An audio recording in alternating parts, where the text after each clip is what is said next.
When Marissa Lopez swiped her debit card to pay for a tired customer's meal at McDonald's, she never imagined it would lead to her losing the one job she desperately needed. The man at the drive-thru wasn't just any late-night customer. He was professional golfer Scottie Scheffler, though she only realized it after catching a glimpse of his face through the window. He had forgotten his wallet after what must have been a long, draining day and was ready to leave empty-handed. Without hesitation, Marissa stepped in. Her own balance was barely enough to make it to payday, but she paid for his meal anyway, and with a quiet smile added an apple pie. "You look like you could use something sweet," she said, handing over the bag. It was a simple act of kindness, the kind her mother had once told her always came back around. She couldn't have known a security camera was recording the moment, or that the footage would soon explode online. And as the story began to spread, one headline in particular would begin to surface, just as one very unexpected phone call was about to change everything. But would Scottie remember her the way she remembered him? When the video went viral, people online praised Marissa as the McDonald's angel. Social media lit up with support, admiration, and comments asking Scottie to reward her. But behind the scenes, things took a painful turn. Her manager called her into the office that night, his face tense and red with anger. "You broke policy," he snapped. "No free food, even if you pay for it yourself." The apple pie, she added without ringing it up, sealed her fate. Despite 3 years of loyal service, Marissa was fired on the spot. Her uniform stayed behind in a plastic bag, her dignity barely intact. She left the building to flashing phones and cheering strangers, but inside she was crumbling.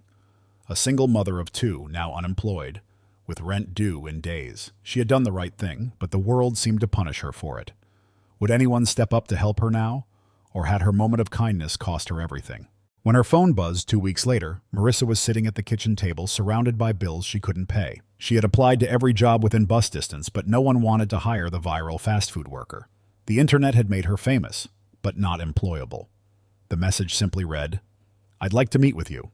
Tomorrow, 2 p.m. Green Bean Cafe. SS." Her first thought was that it was fake. Her second?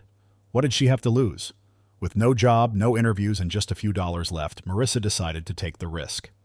At the cafe the next day, a woman in a blazer introduced herself as Tanya, executive assistant to Scottie Scheffler. Scottie had seen the video, remembered the moment, and wanted to meet Marissa personally. Her heart skipped a beat. The tired man in the drive-thru had not forgotten her. But what did he want? And why now? When Marissa met Scottie the next morning, it wasn't at a cafe. It was at a private home nestled in the hills above Palo Alto. He greeted her warmly, offering coffee and a quiet seat in the kitchen. What followed was a story she never expected to hear. Scottie explained that many years ago, when he was just starting out, broke and anonymous, he used to go to a local McDonald's late at night. A kind woman behind the counter had helped him many times, slipping him free meals when he couldn't afford one. Her name? Marissa Lopez, Marissa's mother. Marissa's breath caught. Her mother had passed away 5 years earlier, never knowing the full impact of her kindness. Now, her daughter's act of generosity had reopened a door that had been closed for decades. Scottie wasn't just grateful, he was deeply moved, and he was ready to do something about it. But how far would he go to honor the woman who once fed him, and the daughter who followed in her footsteps? When Scottie offered Marissa a job at his foundation, she thought it was a misunderstanding. She didn't have a degree or any office experience. But he looked her in the eye and said, "You have something better. Heart, that's what we need." He handed her a folder. Inside, a salary 3 times what she had ever earned, benefits, and flexible hours for her children. Marissa began working in the foundation's outreach program, helping struggling families, people just like her. She found herself not only learning quickly but excelling. Within months, she was promoted to team leader, overseeing projects and mentoring new hires. For the first time in her life, Marissa felt stability. She moved her children into a safe apartment. Miguel's asthma improved. Zoe joined a dance class. And every evening they sat at a table with real food and laughter. The fear that once haunted every decision, gone. But just when life seemed perfect, would the past come knocking once again? When Scottie asked Marissa to speak at a charity gala, she hesitated. Public speaking wasn't her strength. But when she stepped onto the stage and told her story, from the drive-thru window to that very moment, the room fell silent. Then Scottie stepped forward and added a revelation. It had been her mother who had helped him all those years ago. He handed Marissa a small velvet box. Inside was a silver heart-shaped pendant, once worn by her mother, recovered from an old McDonald's employee locker box. Marissa wept as she held it. The past and present had connected in a way no one could have predicted. Her mother's legacy hadn't ended. It had lived on in her, and now, Through her own journey, she was passing that legacy to others. Later that night, as she walked through the Foundation's outreach center, Marissa paused to look at the wall of portraits, families who had rebuilt their lives through the program she now led. For the first time, her own photo had been added. She smiled, humbled, but also aware that this was only the beginning of something much bigger. But how far would this legacy reach, and who else's life was about to be changed by it? When Marissa received a promotion offer to become director of family programs, she took a moment to reflect. It would mean more responsibility, some travel, and higher stakes, but also more impact. And she was ready. She proposed a mentorship program for single parents returning to the workforce, people with talent, heart, and determination, but no support system. Scottie didn't hesitate. Do it, make it happen. Marissa smiled. This wasn't just a job anymore. It was a mission. Meanwhile, something else had begun to blossom. Her friendship with Ben, a kind, thoughtful coworker. They started taking the kids on weekend outings, movie nights, science museum trips. For the first time, Marissa allowed herself to believe in love again. One Friday afternoon, Ben invited her and the kids to a local park for an outdoor movie night. As they spread out a blanket under the stars, Marissa caught herself thinking how far they had come, from dollar menu dinners to quiet evenings filled with laughter and security. It felt almost too good to be true. But was life finally settling, or was another turning point just around the corner? When the Foundation hosted its annual holiday event, Marissa arrived with Miguel and Zoe by her side. Dressed in their finest, the children beamed with pride. Scottie took the stage and shared the full story with everyone in the room.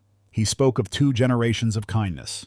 Marissa Lopez, who had helped a young, hungry golfer, and Marissa, who had shown the same compassion without knowing his name. It was never about the apple pie, he said.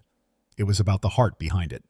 Marissa stood that evening on the balcony of her new home, the silver heart pendant around her neck. She looked up at the stars and whispered, "Thank you, Mama." One small act of kindness had changed everything, and now it was her turn to pass it on. In the days that followed, emails began to pour in from people who had seen the gala speech online. Parents, teachers, students, even strangers from other countries, sharing how Marissa's story reminded them to believe in small acts again. The Foundation's inbox flooded with requests to join, help, and replicate her mentorship model elsewhere. Something was shifting. One afternoon, Marissa received a letter from a young mother at a shelter who wrote, "You don't know me, but because of you, I didn't give up." Marissa held it in her hands, stunned by how far her mother's ripple had reached. It no longer felt like a story. It felt like a movement, but how big could that ripple grow? And who would be the next life it touched? When a young mother from a shelter program approached Marissa after a mentorship session, she held back tears. "I saw your video last year," she said, "and it gave me hope when I had none." Marissa didn't know how to respond at first, but she realized this was what her mother had done too. Quiet impact, no spotlight, just kindness. The mentorship program had taken off. Dozens of single parents were now employed, many in roles they never thought they could reach. Some were back in school, others had reunited with their children thanks to stable housing and income.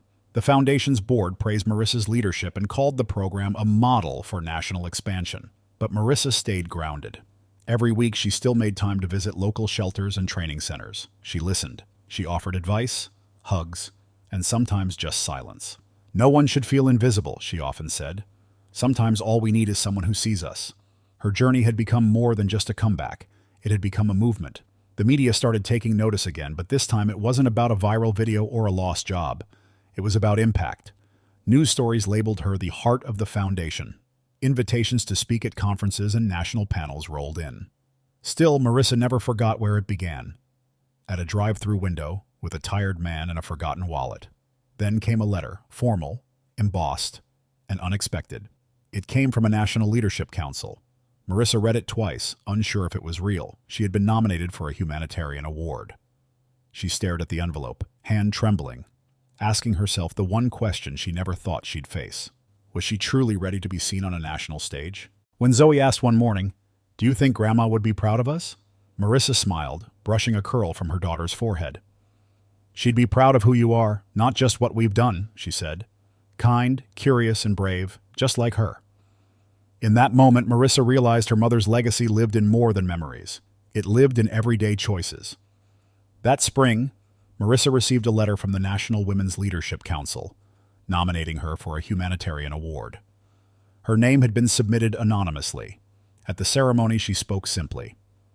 "I lost a job for breaking a rule, but I found a calling by following my heart." The crowd rose to their feet. Later that night, back on her balcony under a clear sky, Marissa clutched the pendant around her neck. Miguel slept peacefully, his science trophies lined up on the shelf. Zoe was already sketching designs for a dance fundraiser at school. Marissa closed her eyes, breathed in the quiet, and whispered, "The circle continues."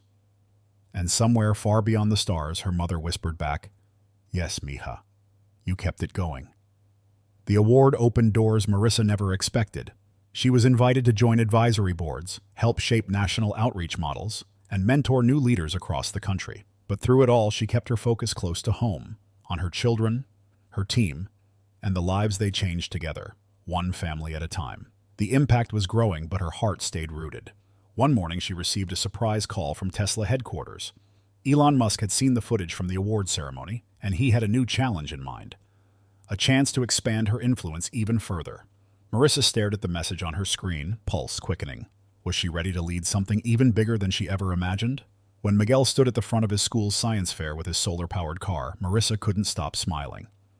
"My mom works at Tesla," he told the judges proudly. "And one day I will too." He didn't win first place, but that didn't matter. To Marissa, the real victory was the confidence in his voice, something she'd fought so hard to give him. Later that evening, Ben surprised them with dinner in the park, takeout from Zoe's favorite taco place, and a picnic blanket under the stars. As they laughed over spilled salsa and told stories from their week, Marissa caught herself thinking, this is what stability feels like. This is what peace looks like. After years of uncertainty, she was no longer waiting for the next disaster. Scottie stopped by unannounced the next day, casual as ever, holding a cardboard box. Inside were old keepsakes from the original McDonald's where her mother once worked, photos, uniform pins, even a handwritten note Elena had left for a coworker. "Be kind. It always comes back around." Marissa held the note for a long time. The message had traveled through time, just like her mother's love. As they sat at the kitchen table, the kids flipping through the yellowed photos, Scottie mentioned something almost in passing. "You know, we've been thinking about opening a community center. Somewhere your mentorship program could grow beyond the foundation. You'd be the perfect person to lead it." Marissa looked up, startled. It was bigger than anything she had done so far, and yet it felt like the most natural next step. That night, Marissa lay in bed staring at the ceiling, the note from her mother resting on the nightstand beside her. Could she really take this next leap? Could the quiet kindness that once started at a fast food counter become the heart of something even more powerful?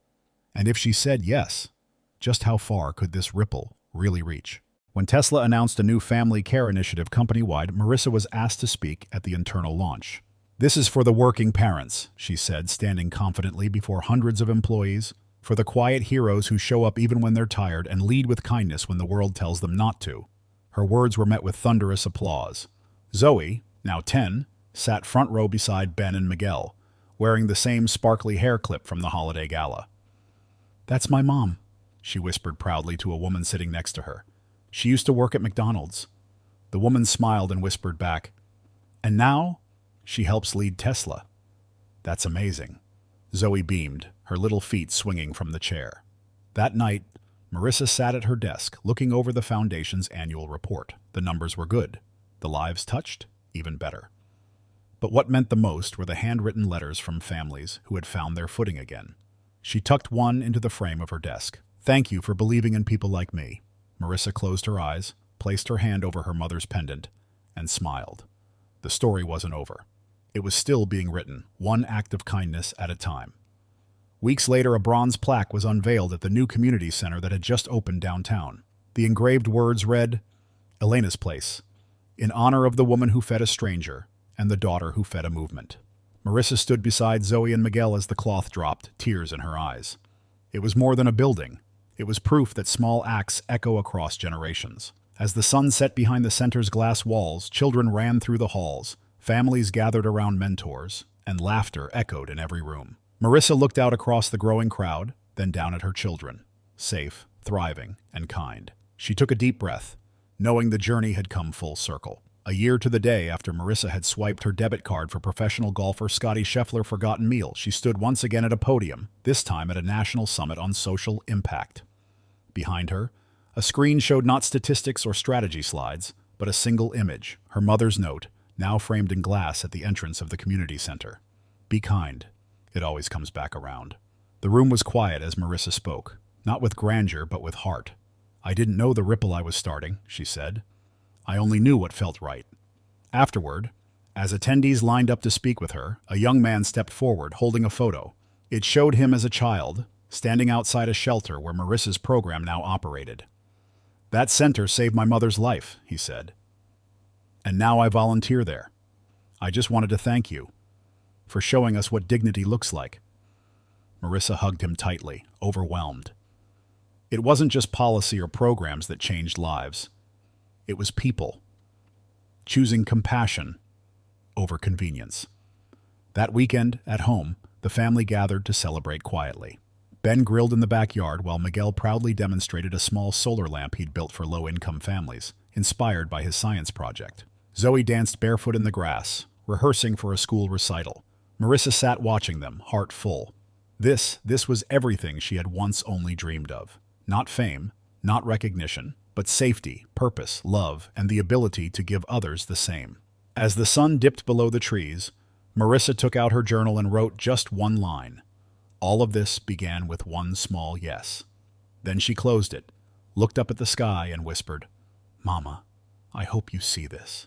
A warm breeze passed through the yard, and in it she felt the quiet answer, not in words, but in peace. The kind that stays, the kind that tells you you didn't just survive, you made it matter. Months passed, and while the summit's echoes faded from headlines, their impact lived on. In conversations, in choices, in the quiet shift of hearts. Marissa returned to her daily rhythms with renewed clarity. She no longer questioned whether she was doing enough. Instead, she focused on doing what she could each day with intention. Whether it was reviewing new proposals for shelter expansions or simply listening, really listening to someone's story, she found joy in the steady, often unseen work of building hope. One afternoon, Marissa received a letter. It was from a woman recently released from a recovery program funded by the community center. "I don't have much," it read, "but I have my kids back, and every night I get to tuck them in. That's everything to me. Thank you." Marissa folded the letter slowly, tears welling. It reminded her that the true weight of change was rarely found in applause. It lived in the moments no one saw, the ones that quietly rewrote a life. As the seasons turned, so did the circle of those impacted. Miguel's solar lamps began to be distributed more widely, sparking a student-led initiative at his school. Zoe's recital turned into a fundraiser for children's mental health programs. Even Ben, usually quiet in the background, had started mentoring young fathers through weekend workshops. The life they had built wasn't perfect, but it was full. And through each small act, their family became part of something larger, something lasting. On a quiet evening, Marissa walked alone to the bench beneath the old oak tree, her mother's favorite spot. She sat, journal in hand, and simply breathed. No big speeches, no spotlight, just the soft rustle of leaves and the feeling of being exactly where she was meant to be. She opened to a new page, wrote the date, and then just one sentence. "The work continues, in hands I'll never hold, and hearts I may never meet." And with that, she smiled, closed the book, and let the quiet continuation carry her forward.